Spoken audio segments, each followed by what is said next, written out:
Hi everyone, this is Yvette and I'll be starting a new video series for project analysis. So in this series, I'll be covering the new projects up and coming as well as the existing projects in today's market. So if you'd like to see more of such content, please feel free to like, share and subscribe to my channel. In today's video, I'll be diving into the Robertson Opus. So some of you may or may not be familiar with this project. It is Robertson Walk by Fraser's Place. This used to be where I hang out quite a little bit in my younger drinking days. I do visit Wine Connection or even Kampai quite often. So this area will be redeveloped jointly by Fraser's property as well as Sekesui House. Actually, in fact, as of today, the occupiers have already been vacated from this. When you look at the artist impression later, you'll be like, hey, it kind of reminds you a little bit of the old Robertson Walk. So it's like, you know, a reminiscence of the past, but yet enchanting of the new, yeah, something like that. But in any case, just to orientate you a little around the site as well as the location, this is where Robertson Opus will be.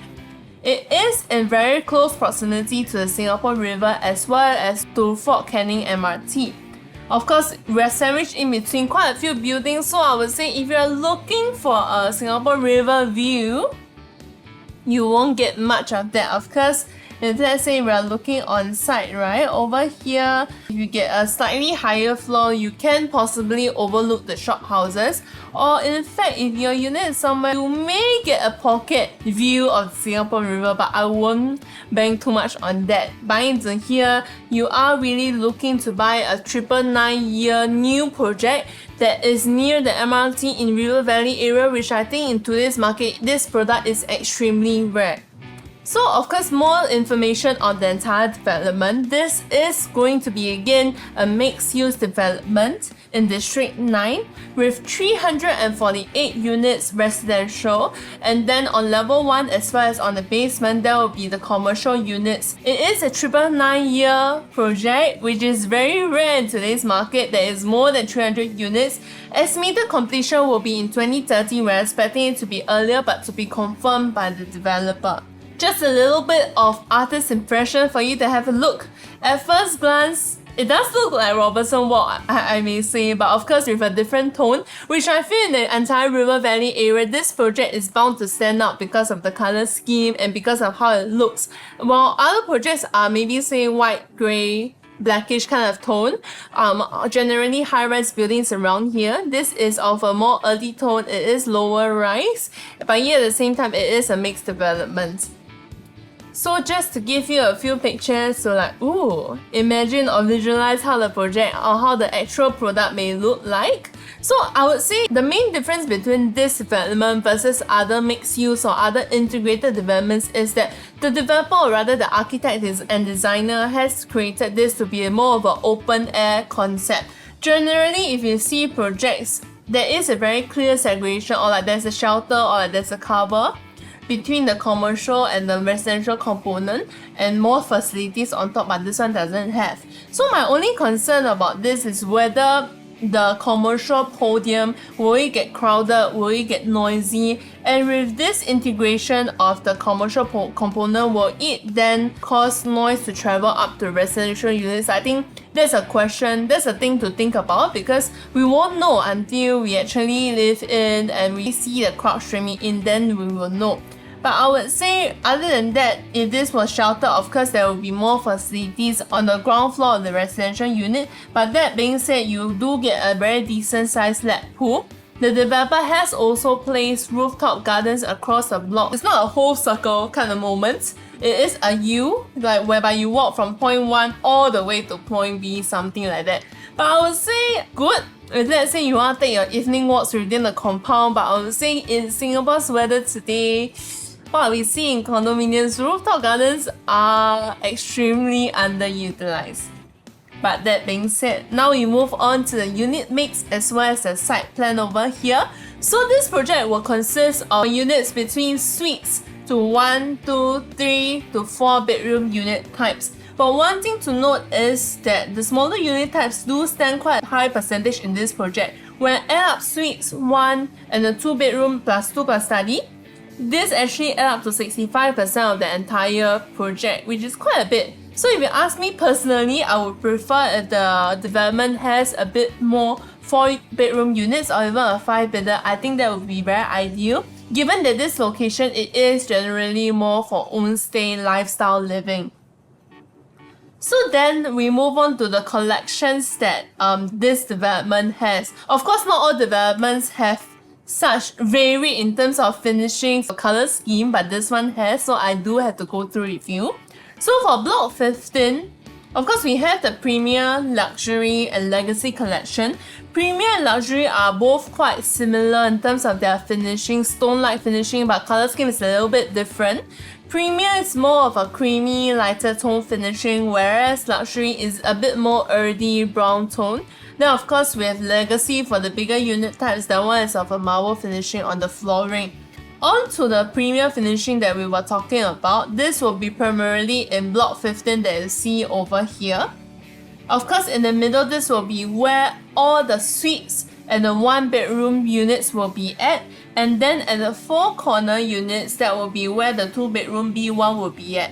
So one thing I love about this Premier collection is that yes, these are the smaller unit types, but I guess the developer kind of balanced it out because these units do come with a ceiling height of 3.225 meters, which means unit area is a little bit smaller.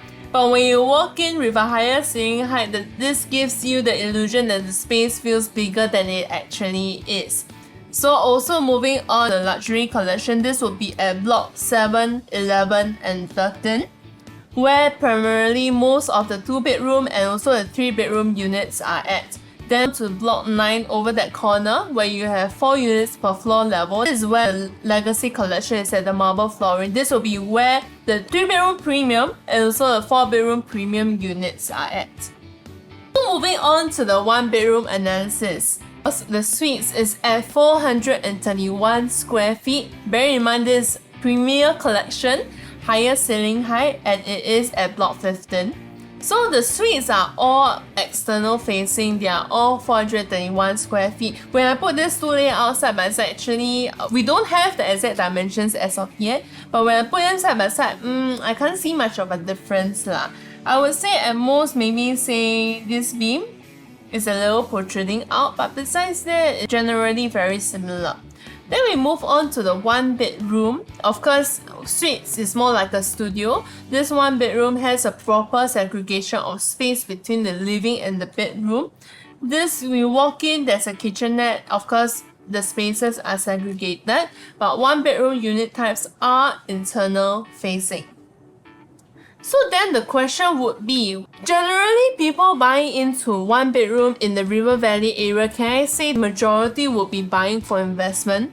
Of course, buying into a 999-year leasehold, you'll be holding for a longer period of time, be it for rental, be it maybe for own stay, etc. But I would say majority of people would be buying for investment. So then the question comes, how's the supply and how's the demand of the 1-bedroom unit types in River Valley area? Demand is not as easy as, I can look up online and I can tell the demand. It's not as straightforward as that.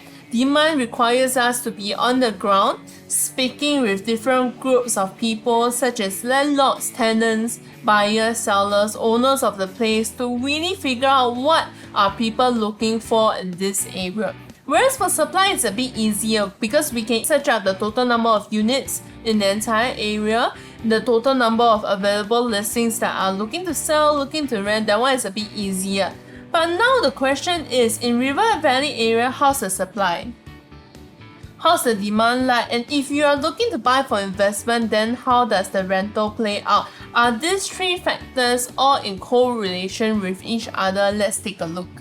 So when I compare River Valley, there's also another area that I'll look into, which is Marina Bay. When I dug out these few projects, I take the total number of units, which is 2,900 units, versus the number of 1-bedroom unit types actually add up to 1,100. So the 1-bedroom unit types are actually 39%. Actually, if you round up, it's 40%.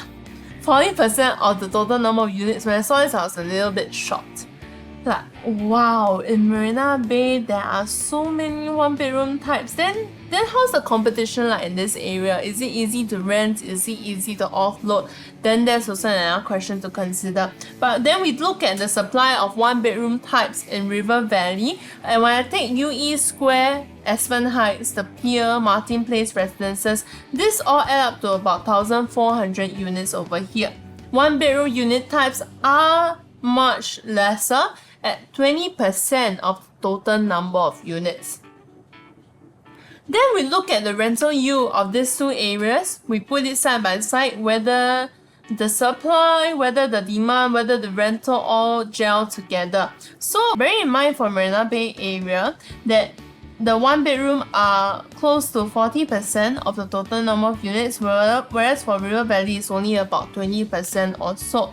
But here we can see that in Marina Bay area, the rental is significantly higher. Whereas in River Valley area, yes, some people may argue that, oh, you're buying to a freehold and 999, you are paying a bit more.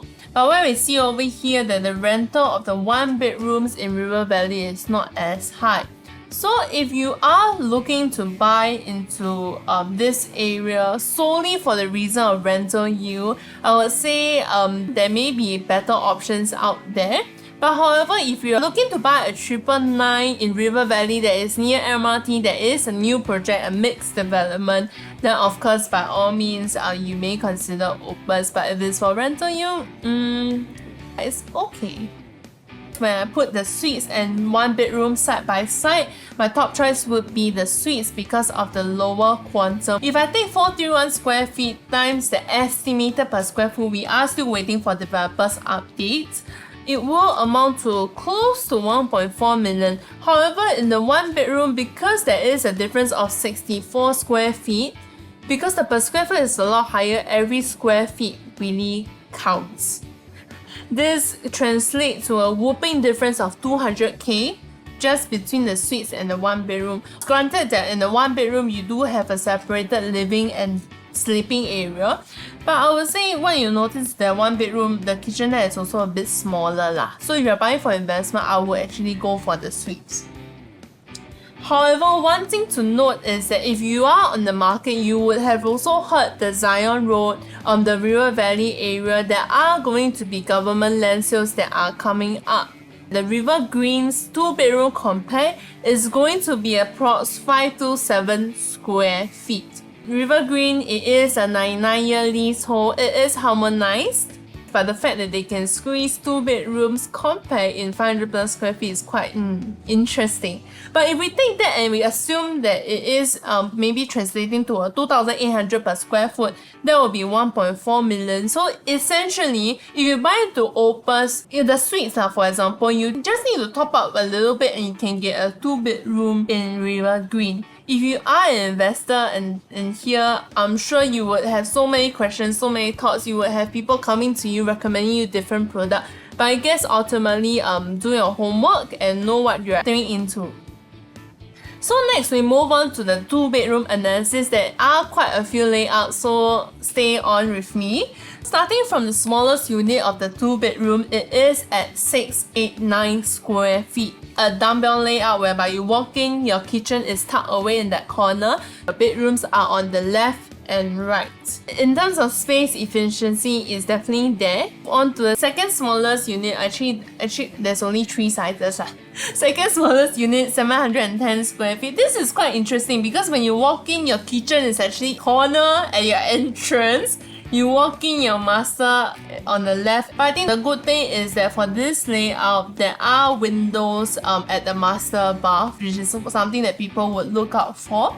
And also at the same time, because of the aircon latch positioning, the likelihood is that the common bedroom may, to be confirmed by the developer, may have floor to ceiling height windows, which gives you more natural light. Previous one was external facing. This 710 square feet, it is internal facing. Then we look at the 721 square feet. We have B1 on the left. It is a corner unit, block 15, the premier collection with higher ceiling. Then we have B4, which is also the same size. Having these two side by side, from a big picture point of view, actually these two look the same lah. But when we look more into detail, here we go. So what I did was for B4, I flip and I flip.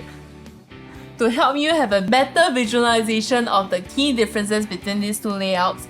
So for B1, wanting to know higher ceiling, but also at the same time, you have windows in your kitchen as well as your 2 bathrooms, which is what own-stay buyers would be looking for. You'll notice that for B1, you have a slightly bigger entrance, meaning to say on your left you can put shoe cabinets and all that, whereas here you essentially don't have much space. Then also similarly like the previous 2-bedroom, because of the aircon latch positioning over here, if for a common bedroom, because it's an RC latch outside, most of the time when AC latch is right outside the common bedroom, that is when you have like half height ceiling window. But without the AC latch, the chances are there could be a floor to ceiling height window like the one that we see earlier. So that's just one key difference to take note of. Then we move on to the next 721 square feet. We have B5 and B6. You have a slightly longer walkway over here, and also one thing to note is that you have an open concept L-shaped kitchen, which means your dining, no choice, it has to be in the center. Even if you put the corner, your walkway will somehow be blocked, like you just have to maneuver over. But then again, this one, no window in the bath, no window over here. But for B6, you do have a little bit lah. You have a small window at your entrance, which I'm not too sure what that could be for ventilation and all that whatnot. Then you do have windows at your bathroom as well. AC latch is here for B5, then your AC latch is here, which means for B6 likely here could be a floor to ceiling height window. Then next we have the 2+ study, which there are only 2 dumbbell layouts in the entire 2-bedroom. One was the 689 square feet that we saw earlier, the other is 2-bedroom plus study. There are quite a substantial units for the 2+ study, but when I look at these 2 dumbbell layouts side by side, pending the actual measurements, but when I put side by side, wow, 743 square feet minus 689. Essentially, it is 54 square feet purely for the study. However, remember, every square footage of space counts. If you take 54 square feet times 3,200 per square foot, this study area potentially could be 170k more. Of course, it's up to you to decide whether this is something that you want to pay for. If you are looking to buy this for own stay, I think you got to make your own decisions. Then now, my top choice for 2-bedroom would be B1, the 721 square feet. Because when we look at 2 bedrooms, generally most of the people buying into here are own stay buyers. I mean, you could be buying this for investment and looking to sell in the future. But I guess even then, we also need to think about our exit strategy. Who is going to be our next group of buyers? Because there can only be 2 groups. One group will be an investor, who most of the time will go to multiple units to offer price and boil down to who can give them the best price, correct? And this one a bit more niao one lah, because price is most sensitive to them. Whereas for own stay buyers, there comes a bit more emotion. They like something, maybe there'll be a chance that they will be able to pay a little bit more for something that they like.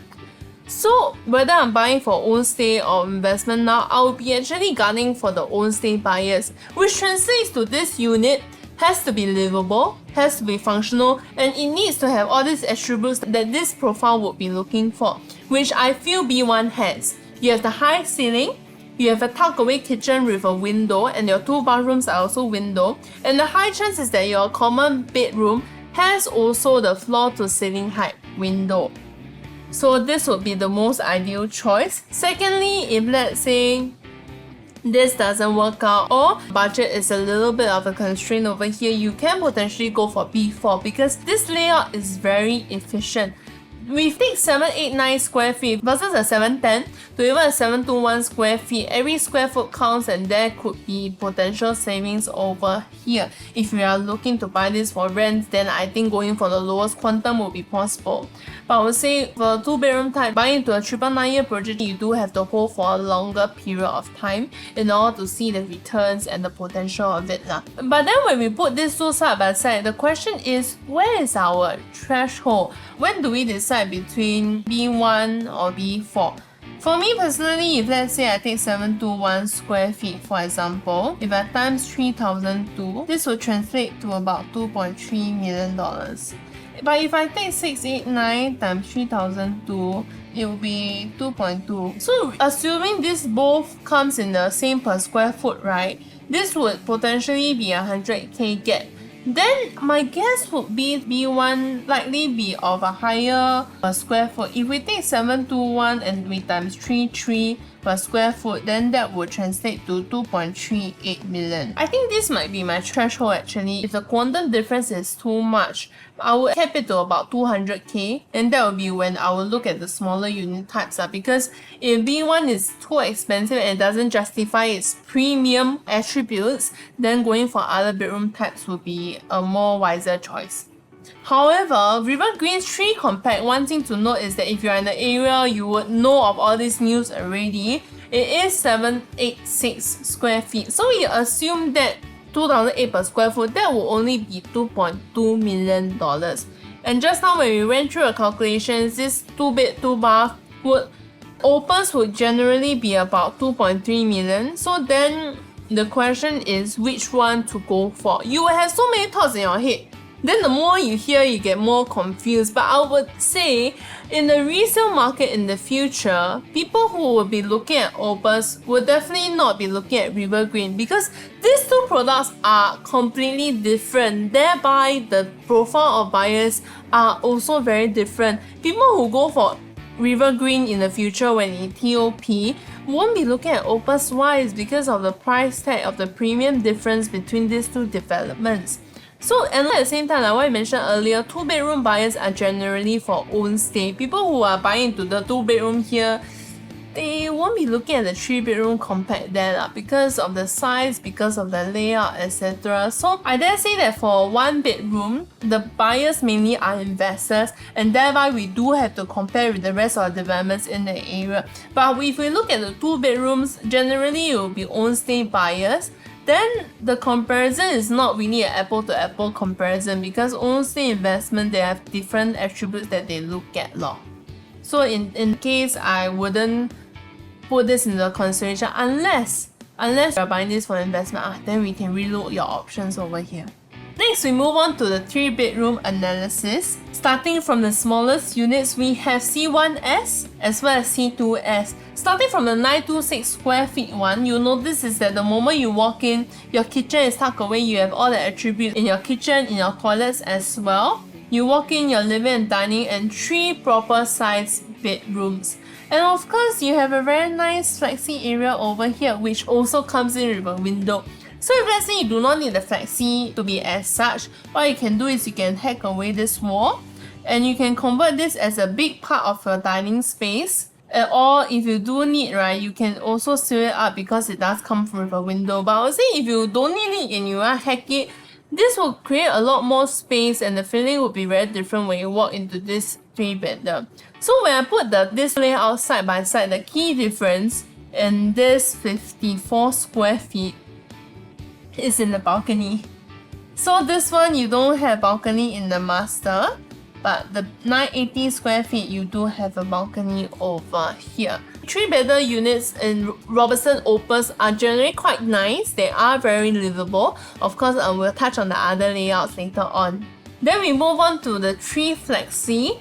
The key difference between the 926 and the other Flexi layouts is in the balcony and the foyer area. You see 1012 square feet, you see 1023, 1044. The key difference is the foyer. How big, how small only lah. Thereby you do pay a little bit more for whichever foyer type you do go into. Then next we have something very interesting. The 3-bedroom dual flex. I must say, when I first saw this layout, or when I was at the SHOWFLAT, I did think that this could potentially be a dual key. But when I zoom into the details, I realized, I think cannot, a dual key cannot. Why is that so? Is because you do have one aircon over here, Then you do have the second aircon over here. If let's say I do cut out maybe like a entrance door here to door here, right, you will have to create quite a bit of works to reconfigure this aircon. And then also at the same time, your washing machine is shared lor. But this area essentially is a studio without kitchenette lah. So in order to make this into a dual key, I think too much cost is involved and I wouldn't consider that. But these two side by side, the key difference is in the foyer area. But I guess what you can potentially do is that you can rent out as co-living, or some of my colleagues may say you can do a multi-generation living lah. Meaning to say one generation takes the bedroom below, then the other family takes on top. Like you may possibly do that, but I would say even looking at this open concept kitchen with a dining, it's not the most preferred 3-bedroom unit. I would maybe prefer to get a proper conventional 3-bedroom layout. But of course, one option is, for example, if you rent out as co-living, you do the walls as such. You have this shared area of your kitchen, your dining, as well as your washing area. Then you potentially rent out as 2 co-living units. Bear in mind, just now we mentioned dual key cannot, right? That is if we want to do 2 separate units and then one got kitchen, one don't have kitchen. I think it's too much work to reconfigure that entire aircon, wiring and all that. But co-living is actually possible. So for example, if you do rent out the 1 bedroom at $4,000 and you rent out the 2 bedroom at $5,400, assuming the purchase price as such, right, your rental yield could potentially be about 3.6 to actually even 4%. Not bad of a yield here. If you do have the quantum of about $3 million over dollars, I do feel that there are better options out there if your intention is for rental yield. Then next we move on to the 3-bedroom premium, which is my favorite at 1152 square feet.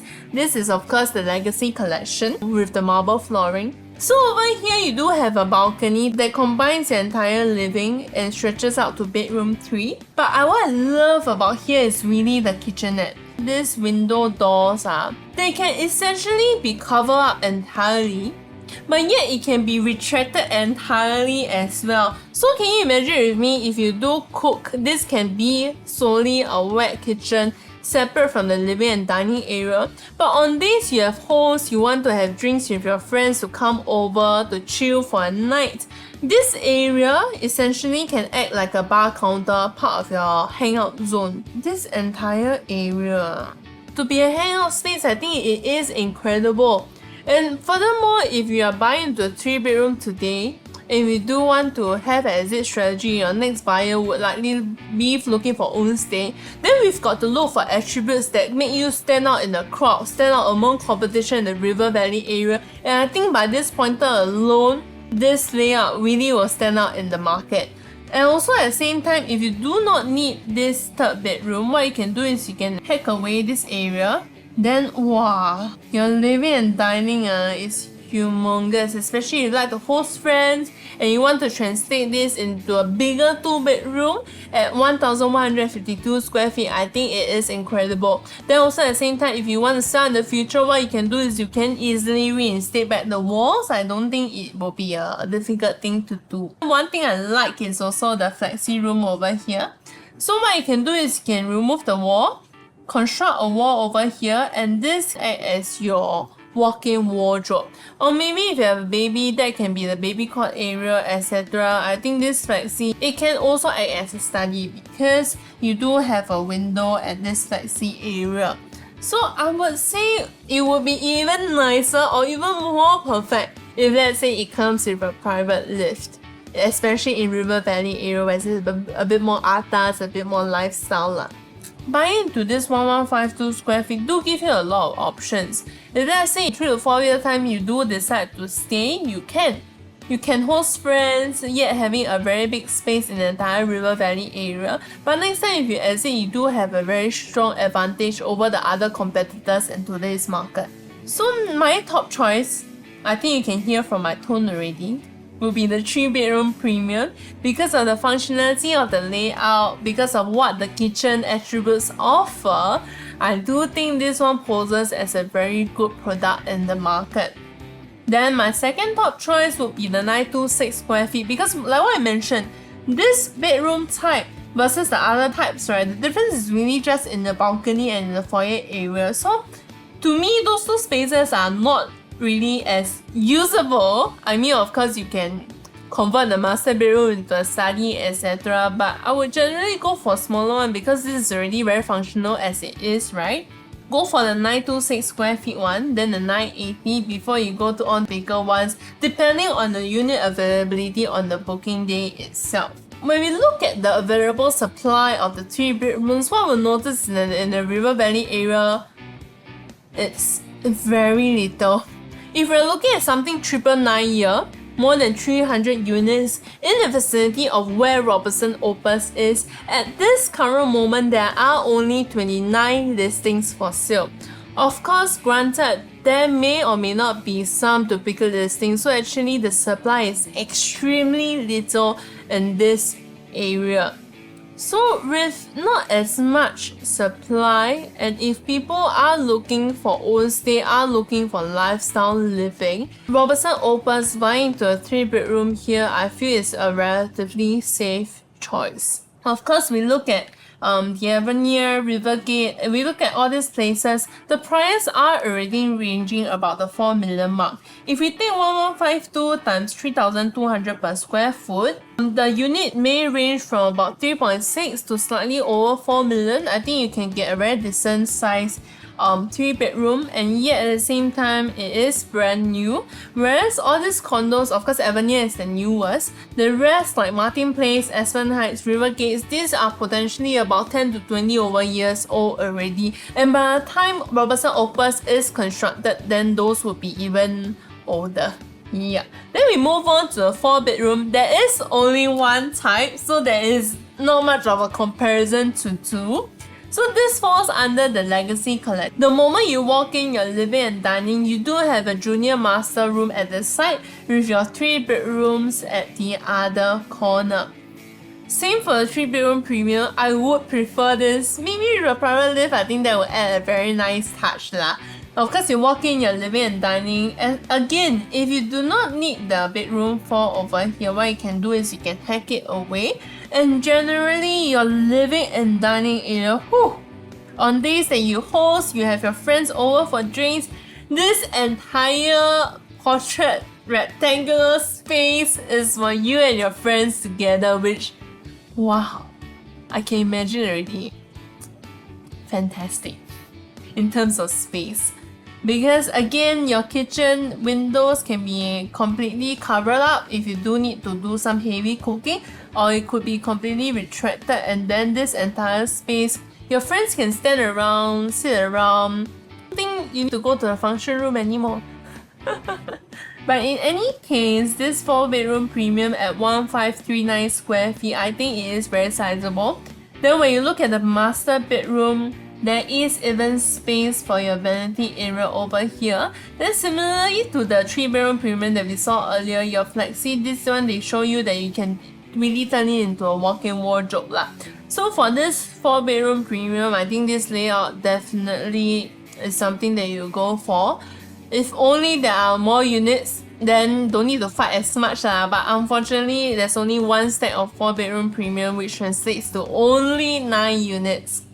Then we look at the supply of the 4 bedroom in this area. Only 16 listings for sale at this current moment of recording. Of course, bear in mind there may be duplicates, so the supply is even lesser for the 4 bedrooms. If we look at the Avenir listings commanding over $8 million, 4 bedrooms there are over 2,000 square feet, are of a bigger floor plate, hence the higher quantum. But I guess if given for Robertson Opus being a new development that is also 999 here, if we take the 1539 square feet times 3,002, that would bring us to about the 5 million quantum, which I think it is quite a good price point. Not crazily cheap, but not too crazily expensive, which is something to consider. Now, of course, it is going to be an extremely exciting year ahead of us with so many new launches. One thing to cover is, of course, the River Valley and the Zion Rock area. You do have River Green, which is right at Great Wall MRT station. This will translate to approximately 524 units. This is where you can find the most compact, perhaps the lowest quantum if you want to buy a 1, 2, 3, 4 bedrooms unit types in the River Valley area, but you want to save a little bit on the quantum. I think River Green is something to look forward to. We have Promenade Peak that is coming up sometime. These two are sometime in July, August. Then we also have Zion Road Parcel A as well as River Valley Parcel B.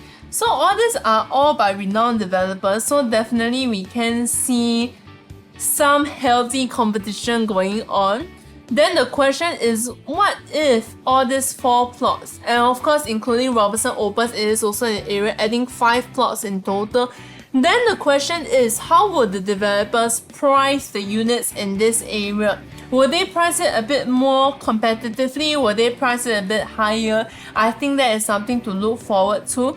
But I would say if you want to buy into or you want to participate into the booking of these areas, then we've really got to be prepared. In the sense that because all these are preview period whereby on the booking day itself, a lot of the units will be taken on day 1. Such that if you are not ready in the sense that you don't have your loan qualified, you don't have a name ready, you don't have your funds ready, then you may not make it for the best units available in this project. So it's really important to plan ahead. I mean, now of course we are in June. There is still quite a good time frame or like a good runway to enter into do these projects. So the last that we've seen such competition in terms of supply is what we see in Lentor area. If you like a detailed analysis on how the Zion River Valley parcels will perform if I were to compare to the Lentor plots, please feel free to hit me up. I'm more than happy to share with you. For the rest of the year, there are even more. When I saw this, I think I was quite excited because these are all of different locations, all of different land sizes, all of different land being. We are expecting a very exciting year ahead of us. So Springleaf Residences, it is right next to Springleaf MRT. One thing to note that it is going to be quite a large project, over 900 units, developed by Guoco Land and Hong Leong. So this is gonna be really exciting. The only question I have is this one. I would say amenities. Of course, you have MRT right beside, but amenities are not exactly within reach. If I'm not wrong, within 1 to 2 kilometers, you also do not have any primary school. So that's one thing to note. For the rest of the months, you do have Canberra Crescent and also De Souza Avenue, Government Land Cert, and also Margaret Drive. So all in all, the year ahead of us, there is going to be quite a big supply. So I think it's very important to do your homework to know what you are entering into, but yet at the same time to be ready, to be prepared to buy something when the opportunities comes your way. I'll be doing a lot more project analysis videos, so stay tuned to my YouTube channel to have a look out. And if you have any questions, please feel free to WhatsApp me. We can always meet up over coffee for a consultation. And do remember to like, share and subscribe if you like what I shared today. Thank you!